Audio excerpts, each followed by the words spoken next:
கிறிஸ்துவுக்குள் அன்பானவர்களே, கர்த்தருடைய நாமத்தில் உங்களை மகிழ்ச்சியோடு வாழ்த்துகிறேன். கர்த்தர் உங்களோடு இருப்பாராக, உங்களை ஆசீர்வதிப்பாராக.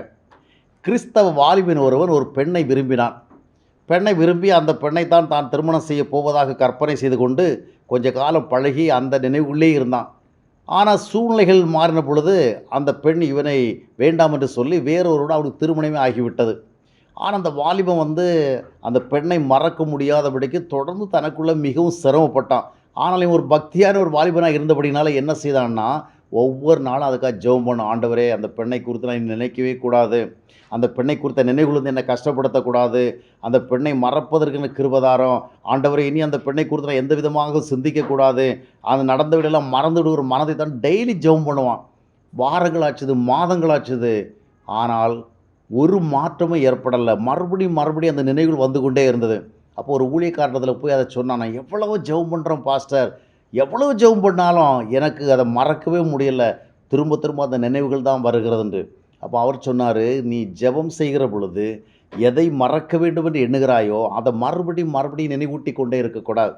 ஒவ்வொரு முறையும் நீ அதை நினைத்து அதற்காக ஜெபிக்கும் பொழுது மறுபடியும் நினைப்பதற்கான கட்டாயம் வருகிறது. நீ ஒரு நாள் ஆண்டுடைய பாதத்தில் அமர்ந்திருந்து, ஆண்டவர் இதற்கு மேல் இந்த காரியத்தை குறித்து இல்லைன்னா இந்த சம்பவத்தை குறித்து நிகழ்வை குறித்து நான் இன்னும் நினைக்கவே கூடாது, அதற்கு எனக்கு கிருபை தாரும் என்று கேட்டுவிட்டு அத்தோடு அந்த சாப்டரை க்ளோஸ் பண்ணோம். அதற்கு பிறகு கவனத்தை திருப்பி ஆண்டவருடைய சமூகத்தில் போனால் வேறு காரியங்களுக்காக ஜெபிக்கணும். அப்போ இந்த பிரச்சனை என்ன ஆகுது? நீங்கள் அவசியமான காரியங்களை ஆண்டவர் ஜெபிக்கும் பொழுது பாதிப்பு ஏற்படுத்துகிற இந்த காரியங்களிலிருந்து விடுதலை ஆவதற்கு ஆண்டவர் உதவி செய்வார். இங்கே ஒவ்வொரு முறை அதை சொல்ல அது நினைவுக்கு வந்துவிடும். அதுபோல் பார்த்திங்கன்னா சிலர் மேலே ரொம்ப வெறுப்பு இருக்கும். அவங்க அநீதி பண்ணியிருப்பாங்க, அக்கிரமம் பண்ணியிருப்பாங்க, பெரிய அநியாயம் பண்ணியிருப்பாங்க, மனசு ரொம்ப பாதிச்சிருக்கும். இருந்தாலும் அந்த கிறிஸ்தவ ஆவிக்குரிய பக்திக்காக அவங்கள மறக்கணுமே, அதையே நினைத்து கொண்டு இருக்கக்கூடாதுன்னு சொல்லி என்ன பண்ணுவோன்னா, ஒவ்வொரு நாளும் ஆண்டவரே, இன்னார் செய்ததை நான் மறப்பதற்கு எனக்கு உதவி செய்யும், அவர் செய்து என்னால் மறக்க முடியலை, அவர் செய்த எல்லாவற்றையும் மறந்து அவர்களை மன்னித்து அந்த கசப்பை மனசில் வைக்காதபடிக்கு வாழ உதவி செய்யும்னு ஜெபம் பண்ணுவாங்க. இது சிலவில் அட்வர்ஸ் எஃபெக்டை ஏற்படுத்தும். ஒவ்வொரு முறையும் நாம் ஜெபத்தில் அதை ஒரு ப்ரேயர் பாயிண்டாக வைத்து கொண்டு திரும்ப திரும்ப திரும்ப ஜெபிக்கிறதுனால என்ன நடைபெறுகிறதுன்னு சொன்னால், மறப்பதற்கான நேரங்கள் வந்தாலும் கூட இது மறுபடியும் நினைவுக்குள் வந்து விடுகிறது. எனவே எவைகள் மறக்கப்பட வேண்டுமோ, எவைகளை நீ நினைக்கப்படாமல் இருக்க வேண்டுமோ, அவைகளை குறித்து இனிமேல் நாம் என்ன செய்யக்கூடாது? வாயினால் அதை பேசக்கூடாது.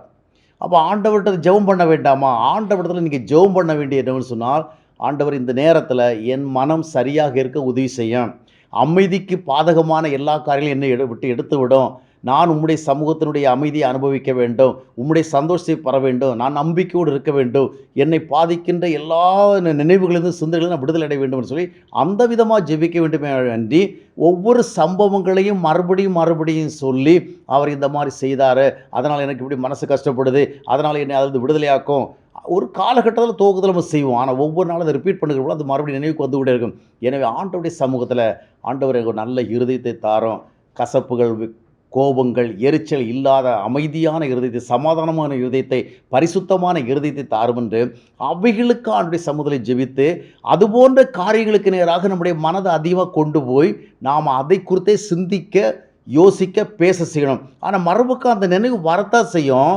ஆனால் அந்த நினைவுகள் போக போக வலுவிழந்து பலம் இழந்து அது அப்படியே டிஸப்பியர் ஆகி போய்விடும். நீங்கள் திரும்ப திரும்ப அதை குறித்து ஜெபம் பண்ணி இதுக்காகவே உபவாசம் இருக்க போய் இதெல்லாம் செய்தீங்கன்னு சொன்னால் நினைவுகளுக்கு வந்து கொண்டே இருக்கும். எனவே மறக்க வேண்டியவளை ஆண்டுடைய சமூகத்தில் ஒரு முறை சொல்லிவிட்டு அதை விட்டுவிட்டு அடுத்த நல்ல காரியங்களுக்காக, அடுத்த பரிசுத்தமான காரியங்களுக்காக, உங்களுடைய தேவைகளுக்காக ஜெபிங்கள். கர்த்தர் நிச்சயமாக அதுபோன்ற நினைவுகளிலிருந்தும் அதுபோன்ற எண்ணங்களிலிருந்தும் உங்களை விடுதலை செய்து உங்களை சமாதானத்தோடு சந்தோஷத்தோடும் வாழ்வதற்கு உதவி செய்வார்.